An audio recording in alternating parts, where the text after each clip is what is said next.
Lettre circulaire 12. Octobre 1977. C'est dans le nom du Seigneur Jésus que je salue cordialement tous les lecteurs de ces lignes par cette parole d'Ézéchiel chapitre 40 verset 4. Fils de l'homme, regarde de tes yeux, et écoute de tes oreilles. Applique ton attention à toutes les choses que je te montrerai, car tu as été amené ici afin que je te les montre. Lorsque Jean se trouvait sur l'île de Patmos, il lui fut dit, ce que tu vois, écris-le dans un livre, et envoie-le aux 7 églises. Nous aussi devons ouvrir nos yeux et nos oreilles, et faire très attention aux choses que le Seigneur veut nous dire.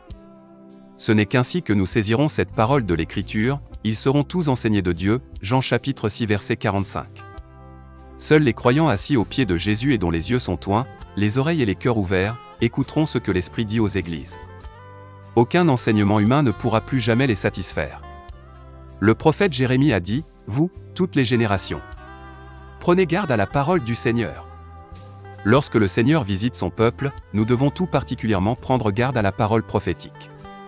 Très peu de personnes comprennent les prophéties bibliques, et en peuvent reconnaître leur accomplissement. Et ceux qui prétendent être des maîtres dans la connaissance des Écritures ont encore plus de difficultés. Il faut que Dieu puisse s'adresser directement à nous par son esprit, sinon cette parole touchera notre tête, au lieu de notre cœur, et elle demeurera stérile. L'ange dit à Daniel, « La parole est sortie, et je viens pour te l'annoncer, car tu es un bien-aimé. Sois attentif à la parole, et comprends la vision. » Daniel vit les temps de la fin et les événements particuliers qui devaient s'y produire. Jean vit en vision, dans une plus grande mesure, ce qui devait arriver au temps de la fin.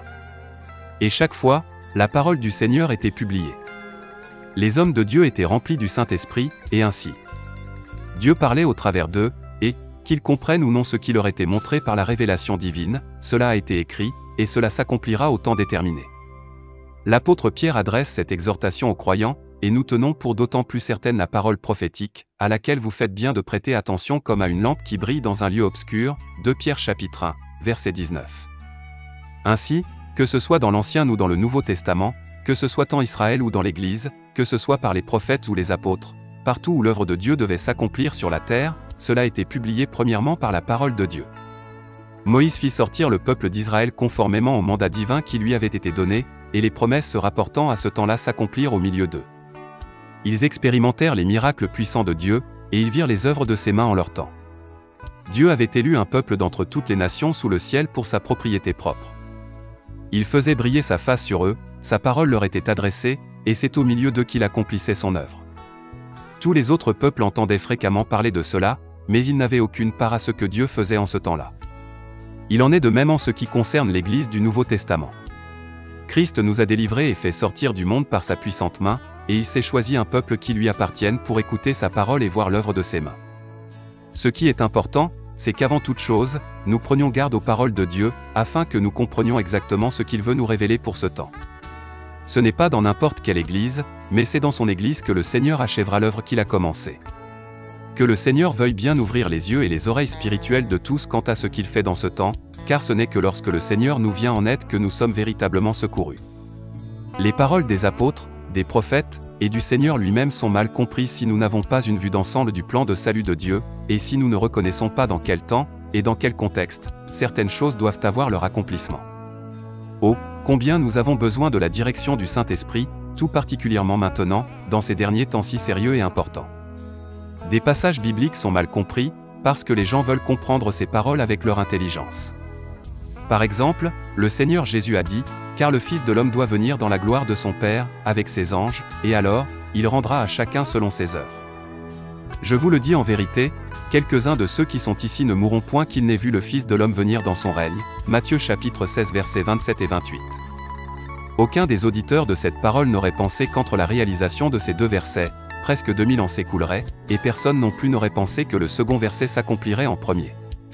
Aujourd'hui encore, il y a des critiques de la Bible qui prétendent simplement que l'Écriture disait que quelques-uns de ceux qui alors étaient présents, ne verraient pas la mort avant d'avoir vu le Fils de l'homme venir dans son règne, ne s'était pas accompli. Il n'est pas question ici du commencement du règne ou de l'entrée dans le règne, et Jean en vit l'accomplissement sur l'île de Patmos. d'autres également vivaient encore en ce temps-là. Il vit et décrivit le Seigneur élevé en tant que Fils de l'homme dans son règne. C'est aussi pourquoi Jean ne parle pas de prime abord de l'enlèvement et des noces de l'agneau, mais bien du règne, moi, Jean, votre frère, et qui est part avec vous à la tribulation et au royaume. On aurait aussi pu reprocher à Paul de s'être trompé, parce que, de son vivant, le retour de Jésus-Christ ne s'était pas accompli comme il s'y attendait. Le Seigneur Jésus lui-même disait en ce temps-là, « Voici, je viens bientôt. » Et nous attendons encore aujourd'hui cette venue. Jacques écrivait à ses concitoyens, « Soyez donc patients, frères, jusqu'à l'avènement du Seigneur. » On aurait pu dire dans la génération suivante que les frères avaient, il est vrai, persévéré, mais que le Seigneur n'était tout de même pas venu. On ne peut en effet pas lire les Écritures saintes de cette façon. Dieu, par son esprit, et par la bouche de ses serviteurs, a fait mettre par écrit l'ensemble des voies du salut, et cela jusqu'à la fin. Lui-même veille sur sa parole et il l'accomplit au temps marqué. C'est avec le même soin que nous devons classer correctement les déclarations de frère Branham. Il ne s'agit pas d'avoir seulement la citation, mais il est aussi important que, par le Saint-Esprit, il nous soit montré clairement l'ensemble du contexte. Des personnes sortent certaines choses de leur contexte, et disent, nous allons attendre pour voir si ceci et cela s'accomplira en 1977, comme cela a été prédit mais non prophétisé. Nous ne devons pas perdre de vue que les prophètes ont parlé de la part de Dieu, mais que le temps de l'accomplissement de ces paroles appartient à Dieu seul. D'aucuns demandent quand donc la côte ouest des États-Unis devrait se détacher. D'autres voudraient savoir quand les États-Unis seront détruits par une attaque militaire de la Russie, alors que d'autres encore voudraient savoir à quel moment le jugement tombera sur Rome.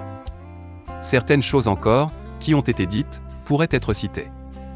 Je traite toute déclaration, bibliquement fondée, exactement comme ce que le Seigneur a dit par les apôtres et les prophètes, car tout ce que Dieu a montré en vision et ce qui a été déclaré en son nom s'accomplira. Que ces choses s'accomplissent avant ou après l'enlèvement, ou dans les 70 ans à venir, ou après cela, m'importe peu. L'important, c'est que nous reconnaissions l'ensemble du message et ne nous arrêtions pas à quelques déclarations isolées, mal comprises. Au reste, le principal n'est pas ce qui va se passer en Amérique ou dans un autre pays, car ce qui est important pour le Seigneur, c'est son Église. En ce temps, le peuple de Dieu s'en tient strictement à la parole afin de comprendre correctement chaque révélation. Nous attendons sa venue sans fixer de date. Si le Seigneur permet qu'une chose ou l'autre s'accomplisse, cela n'est pas notre affaire, mais ne regarde que lui.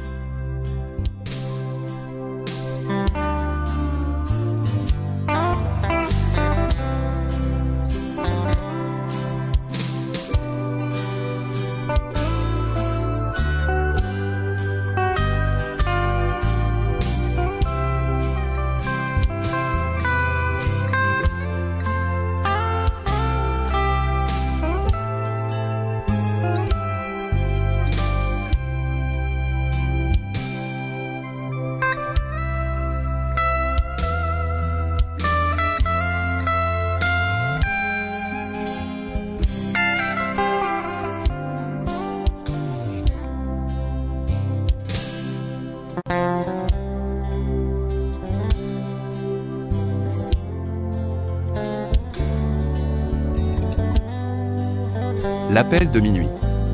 1 Pierre chapitre 1 verset 13 nous exhorte en disant, « C'est pourquoi, saignez les reins de votre entendement, soyez sobres, et ayez une entière espérance dans la grâce qui vous sera apportée, lorsque Jésus-Christ apparaîtra. » Souvent, les croyants se demandent les uns aux autres comment cela va continuer, ou ce qui va arriver ensuite, et comment va se terminer l'œuvre de Dieu.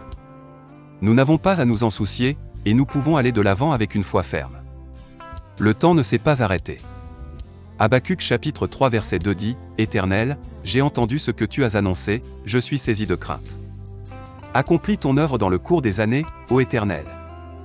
Dans le cours des années, manifeste-la. » Déjà, les prophètes de l'Ancien Testament soupiraient, désirant voir s'accomplir l'œuvre de Dieu.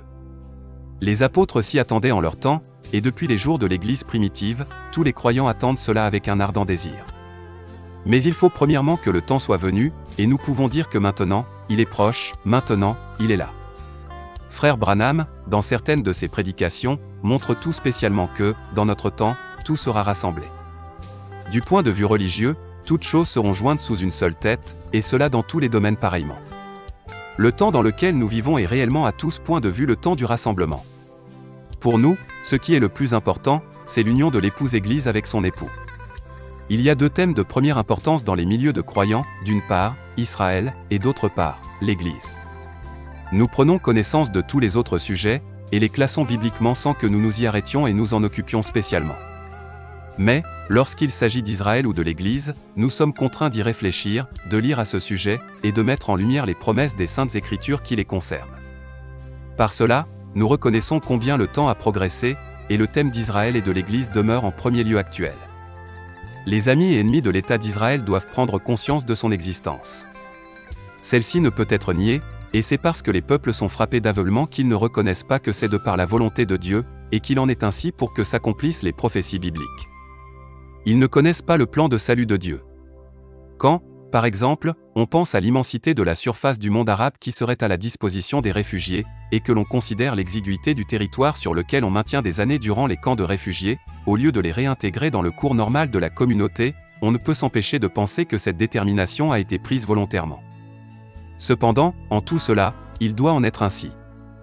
Dans ces conditions, la haine est attisée, jusqu'à ce que l'Écriture s'accomplisse et que le jour de la dernière grande bataille avant le millénium ait lieu contre Israël.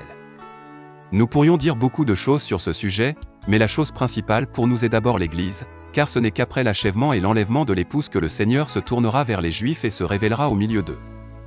À ce moment, les deux prophètes apparaîtront à Jérusalem, selon Apocalypse chapitre 11. Dans les Saintes Écritures, il n'est pas question d'un ministère d'évangéliste ou de prédicateur des nations pour Israël. On peut se demander si ce n'est pas une ruse de l'ennemi que de conduire certains milieux chrétiens, lesquels n'ont pas voulu comprendre que Dieu avait envoyé un message pour l'achèvement de l'Église, à se spécialiser exclusivement sur le thème Israël. Ces personnes-là passent à côté de la visitation de Dieu à son peuple, et ils ne prennent pas garde à ce que Dieu fait maintenant parmi son peuple. Ils sont frappés d'aveuglement et se vantent d'être de grands évangélistes ayant de particulièrement grandes connaissances.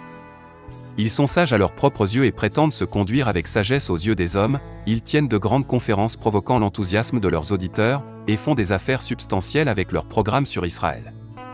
Conformément à Matthieu 25, le cri qui retentit au milieu de la nuit se rapporte à l'Église des nations, car il est question de la venue de l'époux et de l'entrée des vierges sages dans la salle des noces. Le cri de minuit, conforme à ce que dit la Bible, n'a rien à voir avec Israël, car il dit « Voici l'époux, allez à sa rencontre ». Jean chapitre 3 verset 29 dit « Celui à qui appartient l'épouse, c'est l'époux ». Le peuple d'Israël n'est pas l'épouse, et d'ailleurs, il n'attend pas l'époux. Le peuple d'Israël attend le Messie en tant que roi, car il est écrit « Voici, ton roi vient à toi ». Zacharie chapitre 9 verset 9. Par contre, l'Église attend son Sauveur en tant qu'époux, et c'est ce qui est prévu premièrement dans le programme de Dieu. À quoi sert-il à l'Église de Jésus-Christ de mettre son cœur à tous ces grands préparatifs qui ne lui profiteront en rien, sinon à se faire un certain renom?